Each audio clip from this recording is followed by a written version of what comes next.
next we're going to look at Rush Type Master. So we're going to click on Setup, and we're going to go down to Rush Type Master. Okay, so what I'm going to do first is I'm going to click Search, and you can see I already have all mine set up. When you want to create a new one, you're simply going to right-click anywhere and select New. In your new Rush Type window, you'll have 3 blue fields, and these are the required fields. You have a Rush Type, Bill Rush Name, Pay Rush Name. Now, all 3 of these can actually be different. The Rush Type field, this is the name that your biller will see when selecting a Rush Type. So if I move this down a little bit, you can see I made mine 2-day expedite on some of these. So when your billers are actually choosing expedites, that's exactly what they'll see. Now, the Bill Rush Name, that's what appears on the client's invoice. You may have something that says just 2-day in the Rush Type, but on the Bill Rush Name, you may want to spell it out more. Make it say 2-day rush, 2-day expedite, 2-day delivery, whatever. Same thing with the Pay Rush Name, but opposite of the billing side of it. So when your reporters actually have pays generated for their invoices, when you actually give them their pay sheet, when you run payroll, they'll see this particular Pay Rush Name. So again, you can have a different name from these two if you wish. Most people, most clients out there, they do create them the same, just kind of like how I did back here, 2-day expedite, 2-day expedite, 2-day expedite. Most people make it the same, but you can have different names if you wish.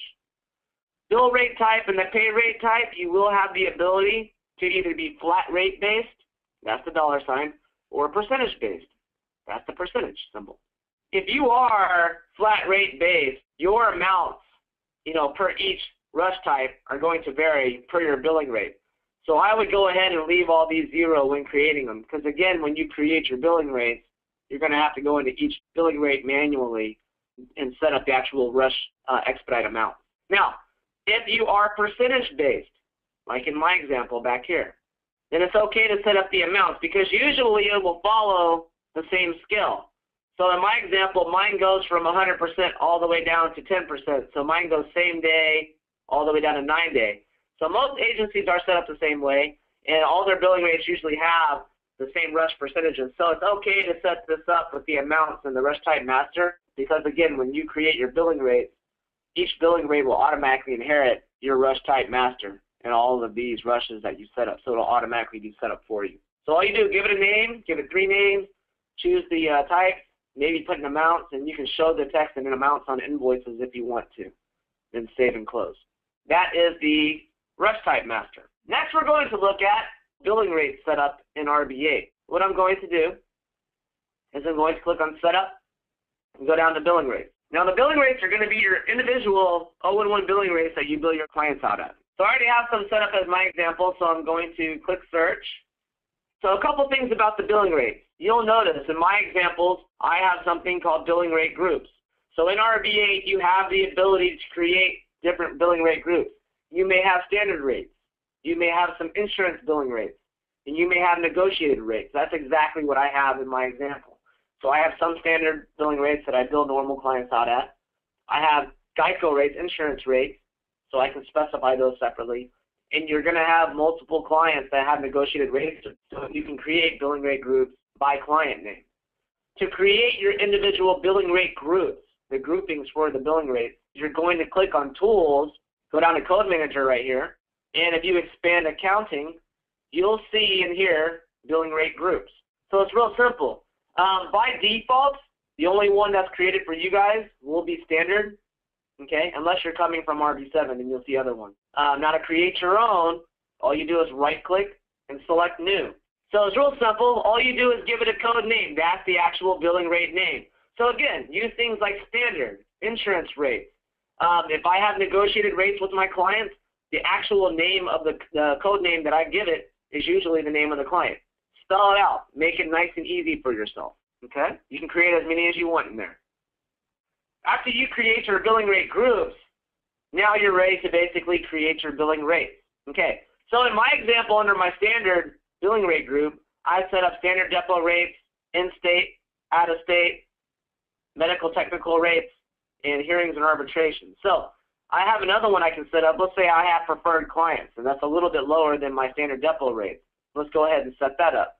So when you're ready to create a new billing rate in RB, all you're going to do is simply right-click and select New.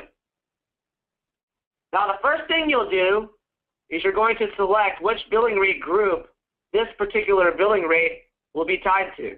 So if I pull my drop down, you'll see all the billing rate groups that are created. So in my example, I'm creating another one of my standard rates. Now the billing rate name, this is the name that will be selectable by your biller. So again, make it nice and easy, something they'll know exactly what it pertains to. So in my example, I'll say preferred rate. Once you give it a name, all you have to do is click Save. Once you click Save, you'll see all of the items from the Service Items Master appear.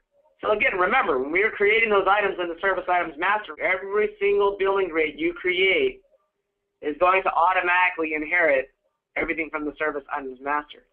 So you'll see most of my items are set at 0. That's because I left them 0 in the Service Items Master. There's one particular FedEx that says $25. That's because if I go back to the Service Items Master and I open up FedEx, $25 is listed there. So that's how RB, the billing rates, automatically inherit what you set up in the Service Items Master. If you guys are all starting from scratch and you're setting up all your billing items brand new, the best thing to do is to set up everything in the Service Items Master first, then come back and set up all your billing rates. There's no point in you putting in 5 items in the Service Items Master, then setting up a couple rates and opening up each item and putting in the charges, and then you go back to the Service Items Master and add 5 more items. Because after you add those 5 more items, you have to go back into each one of those billing rates and plug in the amount. So it makes more sense, add all the items in one shot in the Service Items Master, and then set up all your billing rates and create the amount. After you click Save like I did here, all the items will appear. It's real simple. All you have to do is open up each item that has a billing amount that you know of and simply plug in the amount per this billing instance. Okay? So in my example, let's say I billed $350 for 0-1 for preferred clients. Open up my 0-1, and I would simply put $350 here. Go to your next item, open up the copy, and I could say we bill $215. Save and close. And that's all you do. Open up each individual item and just plug in the amount. So that's what you'll have after you're done. You'll have multiple billing rates. If you open up every single one, they're all going to have different billing amounts per the item. So that's your billing rate setup.